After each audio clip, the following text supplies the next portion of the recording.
ಸ್ನೇಹಿತರೆ, ನಮಸ್ಕಾರ. Big boss ಈಗಾಗಲೇ ಶುರುವಾಗಿ ಒಂದು ರೋಚಕ ಘಟ್ಟವನ್ನು ತಲುಪಿದೆ. ಬಿಗ್ ಬಾಸ್ ಕನ್ನಡ ಸೀಸನ್ನು ಇನ್ನೇನು ಕೆಲವೇ ದಿನಗಳಲ್ಲಿ ಮುಕ್ತಾಯ ಆಗಲಿದೆ. ಇನ್ನೇನು ಹೆಚ್ಚು ವಾರಗಳ ಕಾಲ ಪ್ರಸಾರ ಆಗೋದಿಲ್ಲ. ಈಗಿರುವಂಥ ಸ್ಪರ್ಧಿಗಳಲ್ಲಿ ಒಂದಿಬ್ಬರು ಹೊರಗಡೆ ಹೋಗಲೇಬೇಕಾಗುತ್ತೆ ಅರ್ಜೆಂಟಾಗಿ. ಅದಾದ ಬಳಿಕ ಒಬ್ಬೊಬ್ಬರನ್ನೇ ಕಳಿಸುವಂಥದ್ದು ಕೂಡ ನಡೆಯಲಿದೆ. ಹಾಗಾದರೆ ಈ ಸೀಸನ್ನ ಫೈನಲ್ ಯಾವಾಗ ನಡೀಬಹುದು? 2026ರ ಯಾವ ದಿನಾಂಕಕ್ಕೆ ಫಿನಾಲೆ ನಡೀತದೆ? ಹೊಸ ವರ್ಷಕ್ಕೆ ನಡೆಯುತ್ತೋ, ಹೊಸ ವರ್ಷ ಆದ ಬಳಿಕ ನಡೆಯುತ್ತೋ, ಸಂಕ್ರಾಂತಿಗೋ ಅಥವಾ ಈ ರಿಪಬ್ಲಿಕ್ ಡೇಗೋ ಯಾವಾಗ ನಡೀಬಹುದು ಹೇಳ್ತಾ ಹೋಗ್ತೀನಿ. ಅದಕ್ಕಿಂತ ಮುಂಚೆ ನೀವಿನ್ನೂ ಕೂಡ ನಮ್ಮ ಚಾನಲನ್ನು ಸಬ್ಸ್ಕ್ರೈಬ್ ಮಾಡಿಲ್ಲ ಅಂದರೆ ದಯವಿಟ್ಟು ಕೂಡ ಸಬ್ಸ್ಕ್ರೈಬ್ ಮಾಡಿ ಸ್ನೇಹಿತರೆ. ಬಿಗ್ ಬಾಸ್ ಅಂತ ಹೇಳಿದ್ರೆ ಕನ್ನಡದ ಜನಪ್ರಿಯ ರಿಯಾಲಿಟಿ ಶೋ. ಅದೊಂದು ಈ ರಿಯಾಲಿಟಿ ಶೋಗಳ ಪಾಲಿಗೆ ಒಂದು ಬಾಪ್ ಅಂತಲೇ ಹೇಳ್ಬೋದು. ಕನ್ನಡದ ಈ ಬಿಗ್ ಬಾಸು ಬೇರೆ ಬೇರೆ ಭಾಷೆಯ ಬಿಗ್ ಬಾಸ್ಗೆ ಒಂದು ಮಾದರಿ. ಕಿಚ್ಚ ಸುದೀಪ್ ಅವರ ಖಡಕ್ಕಾದಂಥ ನಿರೂಪಣೆ ಮತ್ತು ಈ ಕಾರ್ಯಕ್ರಮಗಳಲ್ಲಿ ಒಂದೊಂದು ಬದಲಾವಣೆಯನ್ನು ತಂದುಕೊಂಡು ಈ ಸೀಸನನ್ನು ತುಂಬ ಅಂದಗಾಣಿಸ್ಬೇಕು, ಚೆಂದಗಾಣಿಸ್ಬೇಕು ಅನ್ನುವಂಥ ಸಾಕಷ್ಟು ಪರಿಶ್ರಮಗಳನ್ನು ಹೊತ್ತು ಸಾಕಷ್ಟು ಜನ ಕೆಲಸವನ್ನು ಮಾಡ್ತಿದ್ದಾರೆ. ಇದರ ನಡುವೆ ಬೆಂಬಿಡದ ವಿವಾದಗಳು ಬಿಗ್ ಬಾಸ್ ಮನೆಯನ್ನು ಒಂದು ಸಲ ಖಾಲಿ ಮಾಡಬೇಕಾದಂಥ ಪರಿಸ್ಥಿತಿಯನ್ನು ಕೂಡ ತಂದೊಡ್ತು. ಜಾಲಿವುಡ್ ಸ್ಟುಡಿಯೋಸಿಂದ ಹೊರಗಡೆ ಹೋಗಿ ನಂತರ ವಾಪಸ್ ಬಂದು ಅಲ್ಲಿಗೆ ಈ ಸೀಸನ್ 12 ಇದೆಯಲ್ಲ, ಒಂದು ರೀತಿಯಲ್ಲಿ ಸಾಕಷ್ಟು ಸವಾಲುಗಳನ್ನು ಗೆದ್ದಂಥ ಸೀಸನ್ ಅಂತಲೂ ಕೂಡ ಹೇಳ್ಬೋದು. ಬಿಗ್ ಬಾಸ್ ಕನ್ನಡ ಸೀಸನ್ 12 ಆರಂಭ ಆಗಿ 3 ತಿಂಗಳು ಕಳೀತಾ ಬಂದಿದೆ.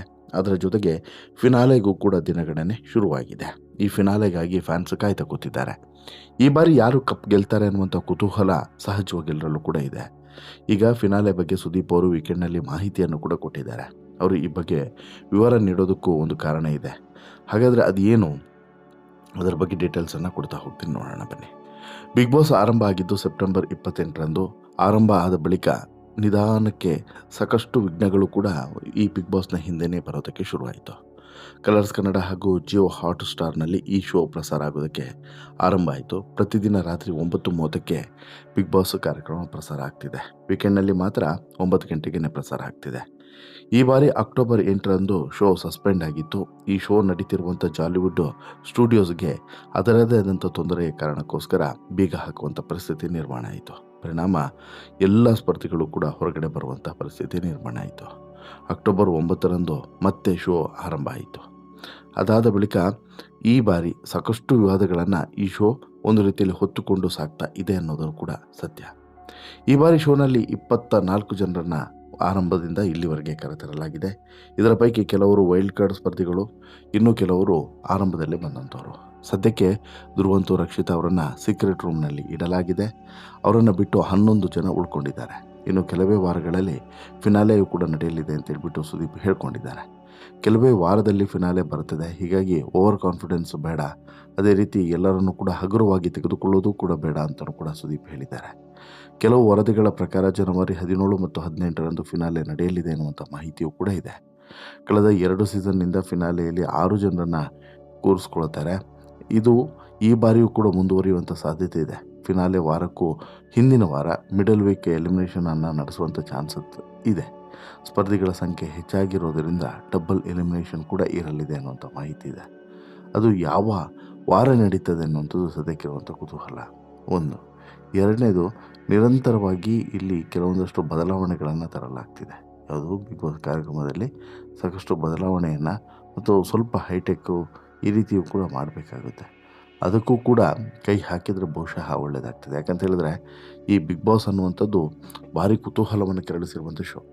ಸದ್ಯಕ್ಕೆ ಬಿಗ್ ಬಾಸ್ ಮನೆಯಲ್ಲಿರುವಂತಹ 11 ಜನರಲ್ಲಿ ಯಾರು ಉಳಿತಾರೆ, ಯಾರು ಹೋಗ್ತಾರೆ ಅನ್ನೋದು ಒಂದು ಭಾಗ. ಆದರೆ ಈಗ ಹೆಚ್ಚಿಗೆ ಅನ್ನೋ ಟೈಮ್ ಇಲ್ಲ. ಈಗ ಜನವರಿ 17, 18ಕ್ಕೆ ಫಿನಾಲೆ ನಡೀತು ಅಂತ ಹೇಳಿದ್ರೆ ಅಲ್ಲೊಂದು 2 ವಾರ, ಇಲ್ಲೊಂದು 2 ವಾರ, 4 ವಾರ ಸಿಗುತ್ತೆ. 4 ವಾರದಲ್ಲಿ ಬಿಗ್ ಬಾಸ್ ಅನ್ನುವಂಥ ಆಟದಲ್ಲಿ ಯಾರ್ಯಾರು ಉಳಿತಾರೆ, ಯಾರ್ಯಾರು ಹೋಗ್ತಾರೆ, ಯಾರ್ಯಾರನ್ನ ಹೊರಗಡೆ ಕಳಿಸ್ಬೇಕಾಗುತ್ತೆ ಅನ್ನೋದು ತುಂಬ ಇಂಟ್ರೆಸ್ಟಿಂಗ್ ಆಗಿರ್ತದೆ. ಈಗ ಸೀಕ್ರೆಟ್ ರೂಮಿಗೆ ಹೋಗಿರುವಂಥ ಧ್ರುವಂತು ಮತ್ತು ಈ ರಕ್ಷಿತಾ ಶೆಟ್ಟಿ ವಾಪಸ್ಸು ಬಿಗ್ ಬಾಸ್ ಮನೆಗೆ ಬಂದೇ ಬರ್ತಾರೆ. ಅವ್ರು ಬಂದರೆ ಮುಂದಿನ ವಾರ ಇಬ್ಬರು ಬಿಗ್ ಬಾಸ್ ಮನೆಯಿಂದ ಹೊರಗಡೆ ಹೋಗಬೇಕಾಗುತ್ತೆ. ಯಾಕಂತ ಹೇಳಿದ್ರೆ ಈ ವಾರನೂ ಕೂಡ ಯಾರೂ ಹೋಗಲಿಲ್ಲ. ಹಾಗಾಗಿ ಇಬ್ಬರು ಈ ವಾರ ಬಿಗ್ ಬಾಸ್ ಮನೆಯಿಂದ ಹೊರಗಡೆ ಹೋಗಲೇಬೇಕಾಗುತ್ತೆ. ಯಾರು ಹೋಗ್ತಾರೆ ಈ ವಾರ ಅನ್ನೋಂಥದ್ದು ಸದ್ಯಕ್ಕಿರುವಂಥ ಕುತೂಹಲ. ಒಟ್ಟಿನಲ್ಲಿ ಜನವರಿ 26ಕ್ಕೆ ಫಿನಾಲೆ ಬರಬಹುದು ಅಂತೇಳಿ ಎಲ್ಲರೂ ಕೂಡ ಅಂದ್ಕೊಂಡಿದ್ರು. ಬಟ್ ಒಂದು ವಾರ ಮೊದಲೇ ಫಿನಾಲೆ ಕೂಡ ನಡೀತಿದೆ. ಹಾಗೆಯೇ ಫಿನಾಲೆಯಲ್ಲಿ ಯಾರ್ಯಾರು ಇರ್ತಾರೆ, ಯಾರ್ಯಾರು ಇರೋದಿಲ್ಲ ಅನ್ನೋದು ಸದ್ಯಕ್ಕಿರುವಂಥ ಕುತೂಹಲ. ನಿಮ್ಮ ಪ್ರಕಾರ ಫಿನಾಲೆಯಲ್ಲಿ ಈಗ ಯಾರ್ಯಾರು ಇರಬಹುದು? 6 ಜನ ಫಿನಾಲಿಸ್ಟ್ಗಳು, ಒಟ್ಟು 6 ಜನ ಅಂತೇಳಿ ಅಂದ್ಕೊಳ್ಳಿ.